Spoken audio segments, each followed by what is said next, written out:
There came a time in my life where I actually became homeless. And it happened so suddenly, it happened so abruptly that I couldn't even make sense of it. And the next thing I knew, I had to sleep in a gym because I had nowhere to go. This happened in March 2017 when a friend from India, from my own town, he wanted to come to Canada and he needed some help. Now, he and me, we just knew each other. We were never good friends. As a matter of fact, we never got along. But because I knew him and he needed help, I felt obliged to actually help him. So he's coming to Canada, he needs a place, and I actually want to help him because he's a friend. On top of that, I also was feeling lonely, I was vulnerable, so I felt like, you know what, if I help him, I'll be helped as well. And the way it went is, so I just started finding a house, right? I started finding a house, and luckily I found a place not so far from where I was living and where I actually wanted to live. And it was an apartment where in one room there were like two separate small beds. So it worked for us. I felt like, you know what, it solves the problem. We get to sleep in different beds, share a room, we split the rent, and you know what, we'll be able to help each other. So I feel helped by it. So he comes in. I was able to receive him. I was able to help him. We lived in that place for 1 month. Now the funny thing is that place was not so clean.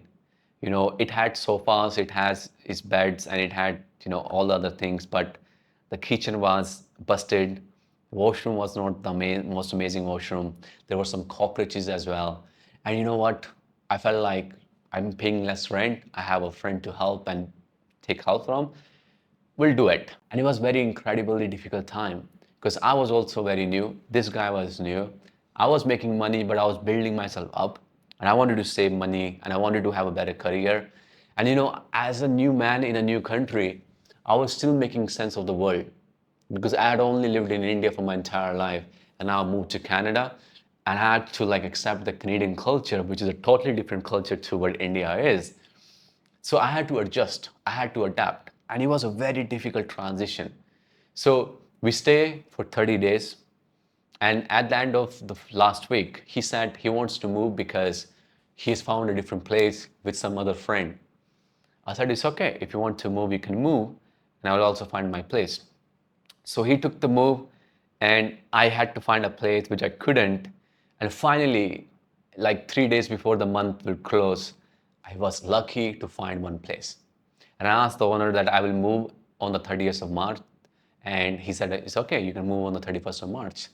And funny enough, when I was about to move on the evening of the 31st March, he calls me and then he says, I need your help. I need your help because I'm not able to, gel in this place. I said, okay, I'll help you, but I don't know because the landlord, he will not approve it. He said, please pray to him, please ask him to let you, have him. I said, okay, I'll give it a try. So I called my landlord, it's 8 p.m. And I said, you know what, I have a friend and he needs help and he wants me to ask you that if you can also let him in. He said, this is only for one person. I told you from the very beginning. I said, I know you told me from the very beginning, but it's an uncomfortable, urgent situation. May I please ask for your support? Now, I will be honest with you, though I wanted to help him, I was also had this thing, you know what, he comes in, we split the rent, you know what, I get to save money. I also had my weakness in it, right? It was not that he is the only one who wanted to have the help and the support. I also had my selfish interest. So I kept pushing my landlord, I kept pushing my landlord, and the landlord was not able to be convinced because his wife, she was not letting anyone to stay unless it's only one person. So I kept pushing him, and I think it was seventh or eighth call where I call him and I tell him that, hey, you know what, the reason why I've been moving because we had cockroaches in our home and it was not the best place and we are desperate. Please help us out.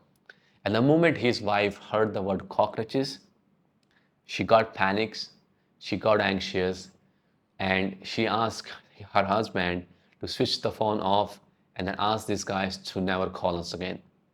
So he called me, he said, hey, I cannot let you come in now. Even you cannot come in now because she's changed her mind.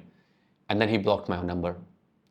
And then I called my friend, he said, well, you know what, I'm sorry. what can we do now? I will stay here, but I will pray that you'll find a home. I said, wow, well, where should I go? Thanks to you, now I have no one to go. So I had this friend at work. He was training me. He was very kind to me, at least for work, though he also had his very selfish agenda. I asked him if I can stay in his place. And because I asked him on the spot while we were closing our store, he let me in for one day, although he was uncomfortable and he didn't like it. But you know what? I put him on a pedestal of friendship. He let me in, and then I stay at his place for one day. The next day, I wear the same clothes, go to the work, and then I had nowhere to go. The old landlord, he has already rented the place. The new one, he's not picking up the phone. Where should I go? So I asked my coworker, and now he's saying that, you know what, he cannot let me in because of grandmother and all that stuff, and he's making excuses. So I knew he's not gonna let me in. Where to go? And I had nowhere else because I knew that my gym is 24 hours, so I can possibly go there and stay there. So I go to my gym, first day, I try to sleep there, but there's so many lights that I could not fall asleep. And there's no comfortable beds or anything, right? There's like this reclining massage chair where I was trying to, sit in, and there was nowhere else to go. And here I find myself having no home. First day, second day, third day, every other day I would eat at Subway or at a restaurant. I had nowhere to go, no one to ask help from. And it's cold, it's April, so you know what? And there's so much opportunity. I'm looking on Facebook for homes, for places, but everything is rented out for the month. And I lost hope. There came a time where I became so helpless, I didn't know what to do. And finally, I got cold because of all this moving, having no rest. I became vulnerable. I got cold, and I had to call my friend who's like 1 hour away from where I was living in the gym. And he was so compassionate looking at my situation that he helped me let in. And now, while being at his place, sleeping in his sofa, I still have to commute 2 hours from that place to my work in downtown Toronto and 2 hours back. And that home was so depressive because everyone would leave and we were living in a basement that I had to make sure I would leave home every day so that I have someone to talk to, I have something to do. And that was such a low point in my life. I became crushed. I questioned why this is happening to me, why the hell I am in this place, why I cannot be in India and just live a comfortable life. But I knew I had to go through this. I knew what's happening for me. I knew I cannot give up. And finally, I found the way to overcome my fever. I finally rented the same place which we were living in March, two of us together, and life got back on track, but there was still a long way to go. And the biggest lesson I learned from this, from being so vulnerable my entire life to being homeless for 20 days, the biggest lesson I learned from this is never, ever, ever give up. You're more stronger than what you think you are. And sometimes it's the circumstances which show you how much strength you have and how great you can be. We often underestimate ourselves. We often doubt ourselves.